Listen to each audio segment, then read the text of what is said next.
Nunca fue tan fácil bajar de peso. Nunca tuvimos herramientas tan accesibles y tan simples. Hoy en día hay un fármaco más famoso que cualquier otro para bajar de peso, la semaglutide, y dado que está en todos lados, vamos a ver en este video los pros y los contras de usar este tipo de herramientas para bajar de peso. Obviamente los medios sensacionalistas y nuestro deseo de resultados fáciles nos hacen creer que no hay contras de bajar de peso usando un fármaco inyectable. Por eso vamos a ver qué hacen estos nuevos fármacos para bajar de peso, mi opinión al respecto, y en caso de que lo uses, cómo prevenir las contras y por supuesto qué otras herramientas o alternativas existen. Para aquellos que no lo conocen, existe un fármaco inyectable que se desarrolló para el tratamiento de la diabetes, pero hoy en día se usa de manera extremadamente popular para bajar de peso y es la semaglutide. El mismo laboratorio que fabricaba el fármaco originalmente para diabetes, al ver la popularidad que tenía este producto para bajar de peso, aún no estando aprobada para eso, decidió tomar el fármaco, aumentar la dosis y buscar la aprobación con un nuevo nombre comercial como un producto específico para bajar de peso. ¿Qué hace el Ozempic y otras formas de semaglutide inyectable? La semaglutide, cualquiera de sus formas comerciales como el Ozempic, es un fármaco que pertenece a la familia de sustancias llamadas agonistas del receptor de GLP-1. Acordate de GLP-1 porque lo vas a escuchar bastante en este video. El GLP-1 es un péptido, una pequeña sustancia que se libera en tu sistema digestivo normalmente cuando comes y hace muchas cosas desde relajar la pared de tu estómago e intestino hasta modificar la actividad de partes de tu cerebro. Pero el resultado final de todos esos mecanismos termina siendo el mismo: la reducción del apetito, tener menos hambre. Cuando este fármaco se une a los receptores de GLP-1, los activa y genera muchos efectos en el cuerpo, principalmente en tres lugares: en cerebro, en páncreas y en estómago e intestino. En páncreas, a más GLP-1 tenés, más insulina liberás, la cual baja el azúcar que vos tenés en sangre. Por eso se desarrolló originalmente para la diabetes. En la pérdida de peso y la pérdida de grasa esto importa porque cada vez que elevamos el azúcar en sangre y sube la insulina, almacenamos la energía que nos sobra en forma de grasas. Además, a más glucemia y más insulina nos es más difícil perder peso. Por ende, dentro de la regulación del azúcar en sangre, el Ozempic te sirve porque baja la glucemia y evita que acumules grasa.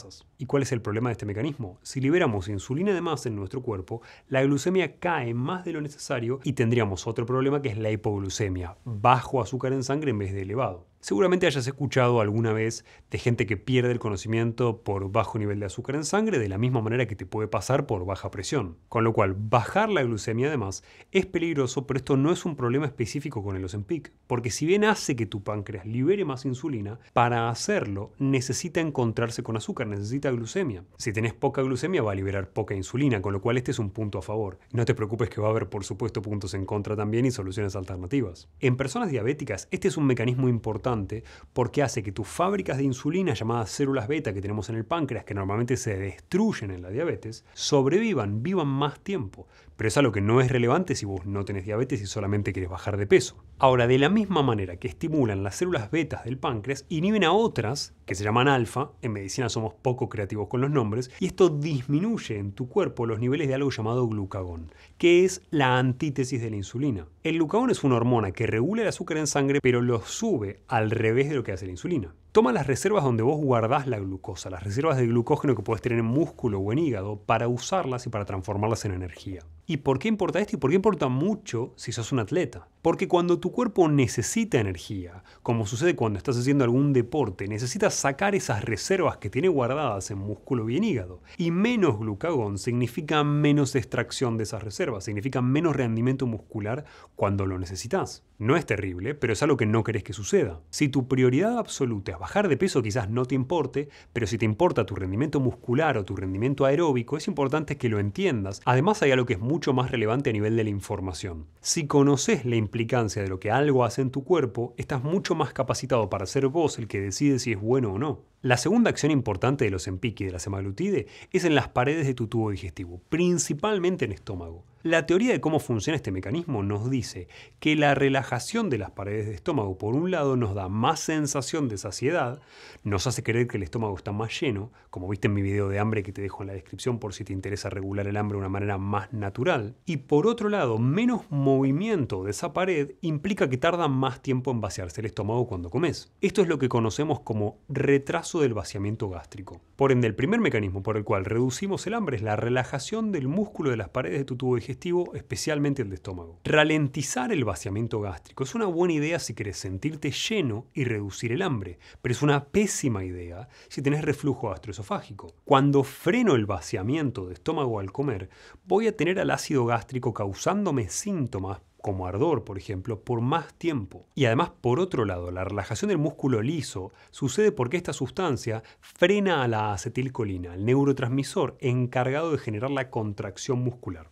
A más freno este proceso, más riesgo tengo de tener problemas luego en el tránsito intestinal normal, de tener diarrea o constipación, porque cambié la velocidad a la cual se mueve mi intestino. Obviamente todo esto me lleva a tener saciedad comiendo menos. El aspecto positivo de todos estos cambios es la saciedad, básicamente comiendo un menor volumen. Y si el estómago se llena y tarda más tiempo en vaciarse, incluso podemos mejorar nuestra digestión de proteínas. Esto es positivo para la digestión de algunos macronutrientes, pero la saciedad con menos cantidad de comida en una sociedad que cada vez consume más calorías vacías acarrea aún más riesgo de hacer déficits nutricionales como el de vitamina D, magnesio y otros, especialmente aquellos que vienen en alimentos que tienen mucho volumen y poco valor calórico como las hojas verdes y la vitamina K2 o el magnesio, porque me va a dificultar comer mucho volumen de estas hojas porque me voy a sentir saciado antes. Y parte de que los Ozempic reduzca tu hambre tiene que ver con lo que hace en tu sistema nervioso central. El GLP-1 o cualquier sustancia que actúe de una forma similar como el Ozempic y la semaglutide pueden reducir tu apetito en el hipotálamo, en los centros del cerebro que regulan tu nivel de hambre y pueden actuar estimulando al nervio vago, un nervio clave que regula mucho de tu sistema digestivo, uniendo efectivamente intestino y cerebro. Y este elemento es clave porque nos reduce uno de los hábitos más dañinos que engordan al ser humano hoy en día, comer por ansiedad. El nervio vago es el que ejecuta mucho de nuestro sistema parasimpático, básicamente todo lo que hacemos cuando estamos relajados, y su estimulación reduce el hambre y ayuda a la pérdida de peso.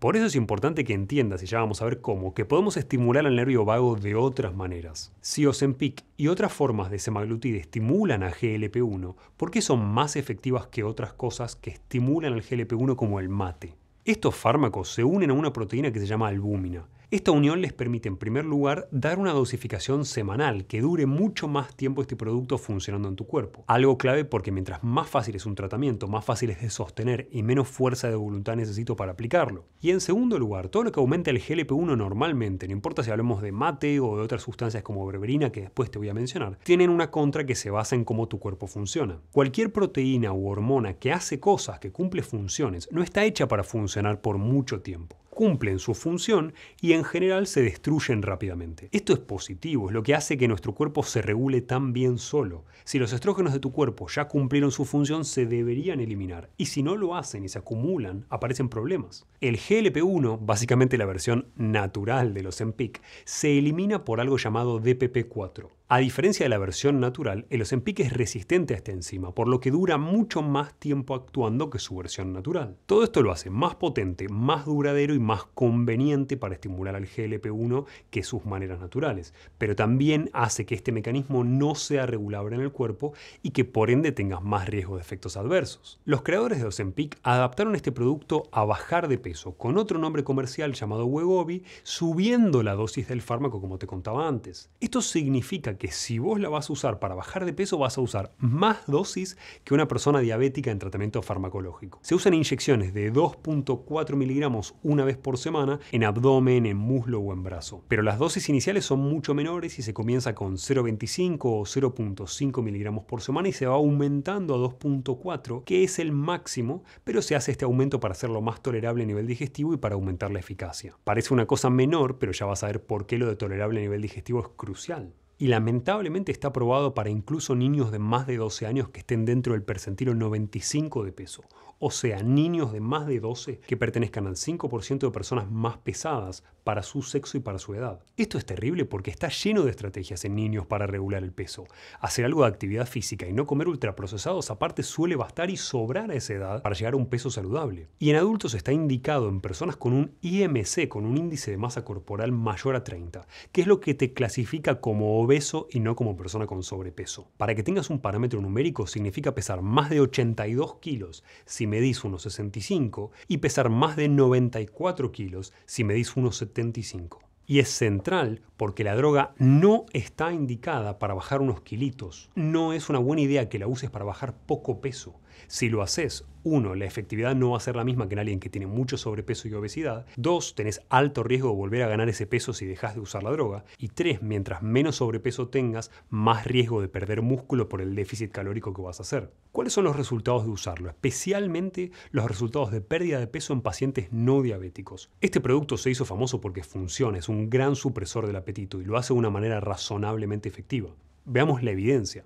Un metaanálisis mostró buenos resultados y después de semanas de tratamiento con semaglutide 2.4 miligramos inyectable, en promedio las personas perdieron 11.85% de su peso corporal. Es importante que lo pienses en porcentaje y no en kilos, porque no es lo mismo perder 10 kilos si pesas 300 que si pesas 80. Para que te des una idea numérica, si no tenés ganas de hacer la cuenta, esto significa que luego de un tratamiento prolongado, alguien que pesaba 100 kilos perdió casi 12 kilos, terminando en 88. Pero es muy importante que sepas que estos estudios no se hicieron solamente con semaglutide. Muchos de los estudios que dan buenos resultados usaron semaglutide, una dieta con déficit calórico saludable y ejercicio también. Durante uno de los estudios más importantes en el uso continuo de semaglutide por mucho tiempo, que se hizo hasta 68 semanas de uso, el 84.3% de los participantes reportaron efectos adversos. Permitime que te repita, 84.3% de las personas que usaron semaglutide tuvieron efectos adversos. Y el 71% tuvieron síntomas más que nada digestivos. La enorme mayoría de los efectos adversos son menores, solo el 2.3% tuvo efectos graves, pero la enorme mayoría tiene efectos adversos. Y la mayoría de las personas que usó semaglutide para bajar de peso por un largo periodo llegó a una meseta a las 68 semanas de usarlo, alcanzando una reducción después de más de un año de 17.4% de su peso. Pero hay que saber dos cosas sobre esto. Una, las personas que dejaron el tratamiento durante el estudio volvieron a ganar el peso perdido. Esto lamentablemente es algo común en muchos tratamientos farmacológicos para la obesidad. Y en segundo lugar, si tuviste buenos resultados y usaste la medicación por mucho tiempo, es posible que tengas que seguir usándola a largo plazo para no volver a ganar el peso perdido. Esto probablemente se deba, aunque aún no lo sabemos, a qué sucede con los receptores a los cuales se une el GLP-1 o la semaglutide. Porque luego de usar un fármaco por mucho tiempo que simula mucho GLP en tu cuerpo, los receptores se reducen, disminuyen su cantidad para poder protegerte y controlar la función de esta sustancia. Pero el problema aparece cuando dejamos de usar el Ozempic y la semaglutide y tenemos poco GLP-1 propio y pocos receptores y se nos va a complicar mucho sentir saciedad, lamentablemente, por el simple hecho de que desregulaste tu mecanismo de saciedad normal. Así que funciona, pero lo vas a tener que usar por mucho tiempo o tu hambre va a volver. ¿Dónde brilla este elemento? En las situaciones en las que lo utilizás, perdés el peso, cambiás los hábitos realmente y cambiás cómo tu cerebro funciona con respecto a la alimentación y luego podés sostener eso sin el fármaco. Y en tercer lugar, existen relatos, pero no estudios, de personas refiriendo que pierden masa muscular con su uso además de grasa. La clave acá está en hacerte un DEXA o algún scan de masa muscular y de grasa antes y después para entender si estás perdiendo o no estás perdiendo músculo. Además, como mecanismo, cuando bajamos de peso, perder músculo es razonable si no estamos haciendo pesas y recortamos mucho las calorías ingeridas. Mi consejo con respecto a este último punto es que si vas a usar la semaglutide o el Ozempic, tenés que hacer ejercicio de pesas, consumir la misma cantidad de proteínas que antes, no las bajes cuando perdés peso y entrenar principalmente musculación. Esto te va a ayudar a conservar músculo incluso cuando estás teniendo un déficit calórico. Y los efectos adversos de este tipo de fármacos en líneas generales tienen que ver con sus acciones y con los sitios a los cuales afecta. El retraso en el vaciamiento gástrico, ese mismo mecanismo que a vos te reduce el apetito y te aumenta la saciedad, te puede provocar náuseas y vómitos por las mismas razones y una sensación de plenitud que te impide comer las cantidades suficientes. Algo parecido a lo que la gente describe en las cirugías bariátricas. Y por otro lado, como te contaba antes, la semaglutide te puede cambiar la liberación de neurotransmisores como la acetilcolina, la que te conté que era necesaria para contraer músculos, que por ende te puede afectar al movimiento del bolo alimenticio y la materia fecal, dándote constipación, diarrea, gases e incluso eructos. Y su uso tiene en menor medida un riesgo potencial de pancreatitis, aunque aún no está muy clara por qué sucede, problemas con los cálculos biliares y la colelitiasis, y sabemos por modelos animales que podría darnos carcinoma medular de tiroides. Esto no sucedió, pero podría suceder, con lo cual se recomienda a personas con historia de patología tiroidea no usarla. Y otro de los efectos adversos tiene que ver con tu apetito. La alteración del apetito que genera podría cambiarte la conducta alimentaria y agravar ciertos trastornos de conducta en la alimentación. Y por último tenemos síntomas que están más relacionados con la regulación de la glucemia. La reducción del azúcar en sangre muchas veces nos lleva a tener niveles de energía muy bajos. Y existen problemas que nadie menciona, que no son específicos de los Ozempic y la semaglutide, sino de todas las drogas que nos hacen bajar de peso y en menor medida de suplementos también. Incluso lo tenemos que tener en consideración cuando hacemos ayuno intermitente. Hoy comemos con una muy mala relación entre calorías consumidas y nutrientes. Cada vez comemos más calorías diarias, pero comemos una menor cuota de los nutrientes que consideramos esenciales y que necesitamos diariamente. Esto hace a nuestra comida cada vez más vacía en nutrientes y elevada en calorías. Reducir las calorías porque usamos una droga que nos ayuda a comer menos tiene un efecto positivo en el peso y en el riesgo cardiovascular que está asociado a la obesidad, pero tiene un efecto negativo con respecto a la chance de que hagas déficit nutricionales. Imagínate comer muchas calorías vacías. Vamos a hacer déficit nutricionales justamente porque esas calorías son vacías. Y en líneas generales una persona con una dieta típica occidental ya tiene varios déficits nutricionales. Pero si comemos menos calorías, si comemos el 60% de las calorías que comíamos antes, vamos a tener más riesgo de hacer esos déficits nutricionales, de que nos falten sustancias esenciales para estar sanos. Por ende, comer menos, por supuesto que tiene su riesgo. Y por otro lado, por las mismas razones por las que la droga actúa, sirve para que comas menos. Pero no es para que comas 2 pizzas y pienses que vas a bajar de peso igual. Mientras más cantidad comas, más efectos adversos como náuseas y trastornos gastrointestinales vas a tener. Esto significa que tenemos que decidir nosotros mismos cuál es el riesgo-beneficio. Quizás si tenés que bajar 100 kilos es una buena idea porque el riesgo cardiovascular es muy grande y si tenés que bajar 10 kilos no. La buena noticia es que no hay ningún tipo de comida puntual que necesites evitar haciendo este tipo de tratamientos, aunque sería sentido común decirte que evites comidas de alto índice glucémico. Siempre es una buena idea no consumir alimentos que eleven tu azúcar en sangre. No importa si tenés el peso ideal o no. Sirve para hacerlo por longevidad, para mantener buenos niveles de energía, para bajar la inflamación y por muchas razones más. Pero un aspecto que sí es importante que sepas si usas este tipo de drogas es que no tenés que combinarlas con otras drogas que reduzcan el azúcar en sangre por riesgo de hipoglucemia. Esto significa no mezclar medicamentos, pero también significa no mezclar un medicamento con un suplemento que también baja tu azúcar en sangre y sensibiliza frente a la insulina, como el cromopicolinato o la gimnema silvestre. En líneas generales, siempre un fármaco va a tener un efecto más intenso y mucho más importante que el de un suplemento natural. El clonazepam, por ejemplo, es más efectivo para sedar al sistema nervioso que tomar GABA como suplemento, si bien el mecanismo de acción es muy similar. La semaglutide es más efectiva que el cromopicolinato y que otros suplementos que nos hacen más sensibles a la insulina, sin ningún lugar a duda. Pero más efectividad significa que lo hace de más, que lo hace más intensamente. Y con más poder de acción en líneas generales significa más riesgo de excedernos en el efecto que buscamos y más riesgo de efectos adversos. El té de boldo, por ejemplo, tiene muchos efectos adversos, pero tiene mucha menos chance de que te sucedan esos efectos adversos que un fármaco que tenga los mismos o que pueda causar las mismas cosas. La semaglutide fue desarrollada para tratar diabetes, no para pérdida de peso. Pero la realidad es que para perder peso en quienes no pudieron hacerlo de ninguna otra manera, funciona. Sin ningún lugar a duda, la parte buena de que existan este tipo de sustancias es que se acabó el uso de basura no regulada con anfetaminas, por ejemplo, para bajar de peso, porque hoy las personas que hubieran usado este tipo de sustancias y dañado su organismo por hacerlo, tienen una solución mucho más lógica y mucho más segura. Pero la verdad es la siguiente, nos guste o no. Si queremos perder peso, vamos a tener que hacer algún tipo de restricción. Alguna restricción que afecte alguna de las 3 dimensiones de la alimentación. Restricciones en la cantidad que comemos, como la restricción calórica porque comemos menos, que en el caso de la semaglutide sucede porque tenés más saciedad, pero en el instante en el que dejas de usarla tu hambre vuelve a ser la inicial. Restricciones en lo que comemos, como restricción de los carbohidratos cuando quiero bajar los hidratos de carbono refinados para no elevar la insulina, o una restricción de grasas para no acumular de más ácidos grasos y triglicéridos en la grasa subcutánea que todos queremos eliminar, o restricción en cuándo comemos, como el ayuno intermitente, restringiendo las horas del día en las que se come. No hay tantas opciones. Y por otro lado, no sería sabio de mi parte dejarte sin un protocolo alternativo para que bajes de peso. Un conjunto de herramientas que actúen de una manera muy similar a este fármaco. Y esto lo hacemos en base a entender cómo esta molécula funciona y te voy a mostrar cómo podemos incrementarla de una manera natural. Ahora, como este protocolo funciona, por favor no lo veas si tenés anorexia y no se lo muestres a nadie que pueda tenerla porque podrías agravar su cuadro. Sé responsable con la información. La parte más básica de este protocolo es entender cómo tu cuerpo fabrica ese GLP-1, esta sustancia que yo te había mencionado. Queremos aumentarla para que haga el mismo efecto que haría la semaglutida en tu cuerpo. Las moléculas de GLP-1 se producen en tu cuerpo y se liberan unos 15 minutos después de haber comido y llegan a su concentración pico después de 60 minutos de haber comido. Con lo cual el consejo es esperar 60 minutos mínimo entre comidas.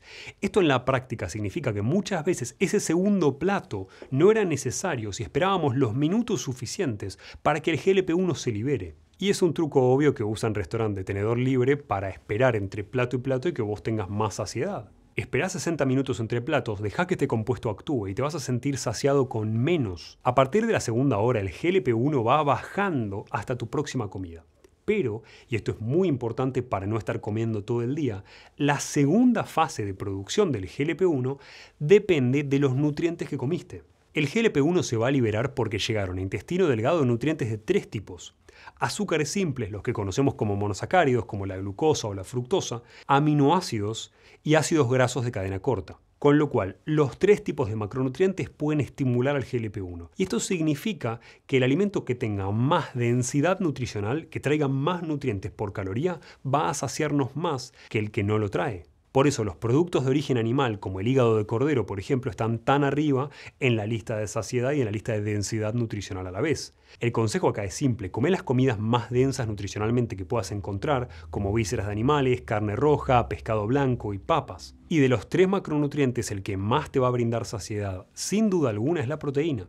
Por esa misma razón, cuando queremos bajar de peso, nos suelen dar menos calorías, pero mucha proteína. Por ende, esperamos para comer de nuevo y comemos la comida que nos sacie más y que nos traiga más aminoácidos o más proteína. Luego tenemos el truco de la fibra. La fibra alimentaria, tanto la soluble que comen nuestras bacterias como la insoluble que consumimos en verduras principalmente, nos sirve para esto. Primero porque muchos de los microorganismos que tenemos en nuestro sistema digestivo se alimentan de fibra soluble y a cambio producen ácidos grasos de cadena corta que te conté que estimulaban al GLP-1 en intestino. Y segundo, la fibra insoluble, la que ocupa volumen, actúa sobre las paredes de nuestro sistema digestivo generando distensión. Y a más volumen, más sensación de plenitud y más saciedad voy a sentir. Espera entre comidas, come comida nutricionalmente densa, rica en proteínas y alta en saciedad o en el índice de saciedad, y consumí fibra tanto soluble como insoluble. A nivel de grasas, te recomiendo monoinsaturadas para esto. El aceite de oliva virgen, sobre todo si no lo calentás, produce más saciedad que la manteca, por ejemplo, y mantiene elevados por más tiempo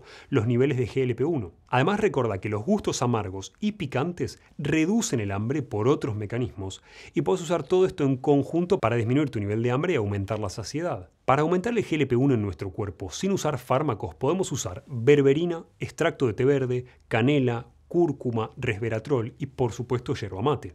Tenés mucha más información sobre estos mecanismos en mi video de mate, pero la versión breve es que produce saciedad a través de varios mecanismos como el aumento de GLP-1, por eso te lo nombro, y el aumento de hormonas de saciedad como la leptina, y además te ayuda a quemar más grasa cuando estás haciendo ejercicio. Si bien no hay estudios que comparen la producción de GLP-1 de yerba mate y el efecto de la semaglutide sobre el GLP-1, sería irracional pensar que son similares. Seguro que los Ozempic y otras marcas comerciales de semaglutide tienen un efecto mucho mayor. El punto acá es que sepas que existen herramientas naturales que hacen algo parecido. El GLP-1 reduce el hambre y modifica tus ganas de comer, no solo por lo que genera en tu sistema digestivo, sino también por su acción en cerebro.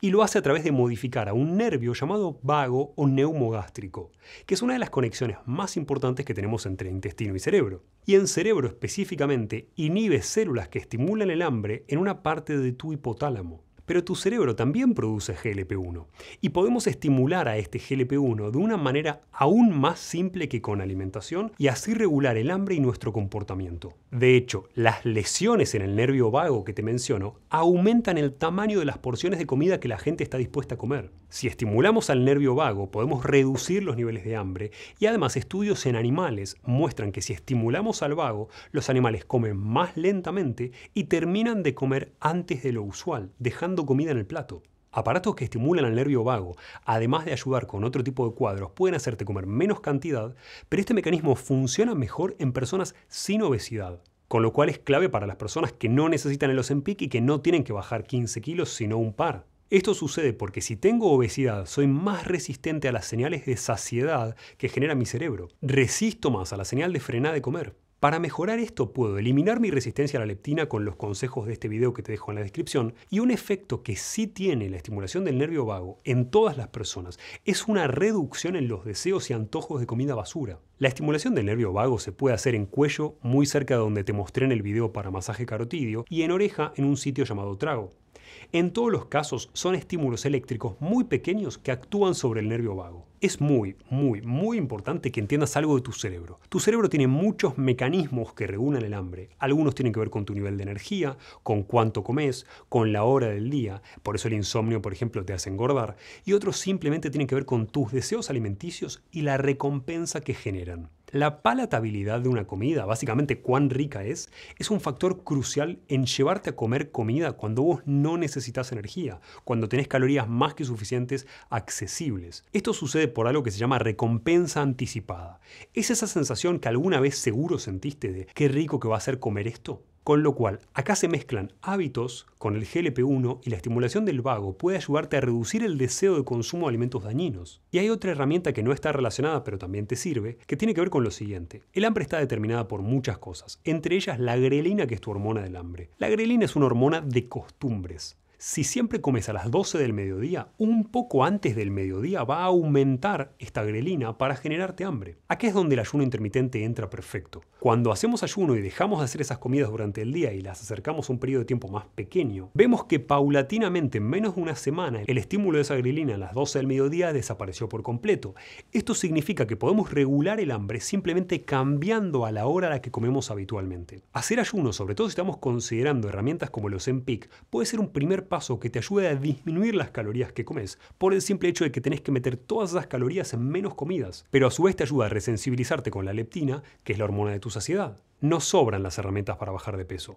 Usa las que puedas y ten en cuenta que todos los resultados de reducción de peso de estudios sobre la semaglutida y los Ozempic se hicieron combinando Ozempic con reducción de calorías y cambio de dieta y con ejercicio, no tirados en la cama. Si te gusta este tipo de contenido, una manera gratuita de apoyar al canal es suscribirte y ponerle me gusta a este video.